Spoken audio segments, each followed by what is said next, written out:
ഒരു അപ്രേസ്യത്യാ പറയാൻ പോണേ. സത്യസത്യമാണെങ്കിൽ പറയണം, അല്ലെങ്കിൽ അത് പറയണം.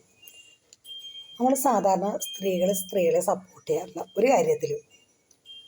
ഒരു ബസ്സിലൊരു സ്ത്രീ ഒരു കുട്ടിയായിട്ട് കയറി അല്ലെങ്കിൽ ഒരു ഗർഭിണി കയറിയ ഫസ്റ്റ് എഴുന്നേറ്റ് സീറ്റ് കൊടുക്കുന്നത് പുരുഷന്മാരായിരിക്കും. നിങ്ങൾ ശ്രദ്ധിച്ചോളൂ.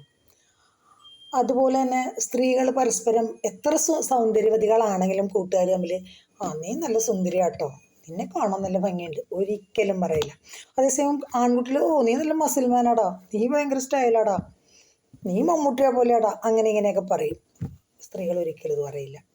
അതുപോലെ തന്നെ നമ്മളൊരു പോസ്റ്റ് ഇട്ടാൽ പുരുഷന്മാരുടെ സപ്പോർട്ടായിരിക്കും അധികം കിട്ടുക. പിന്നെ സ്ത്രീകൾ സപ്പോർട്ട് ചെയ്യുന്ന ചില സംഭവങ്ങളുണ്ട്. സൗന്ദര്യവർദ്ധക വസ്തുക്കൾ, ഫുഡ്, സ്വർണ്ണാഭരണം, നല്ല ഫാഷനബിൾ ഡ്രസ്സ്. ഇല്ലെങ്കിൽ പിന്നെ പുരുഷന്മാരുടെ വല്ല നെഗറ്റീവ് പറയണം, എന്നാൽ അവർ സപ്പോർട്ട് ചെയ്യും. ശരിയാണോ അല്ലയോ സത്യം പറഞ്ഞോളണം, പേടിച്ചിട്ട് നുണ പറയരുത്.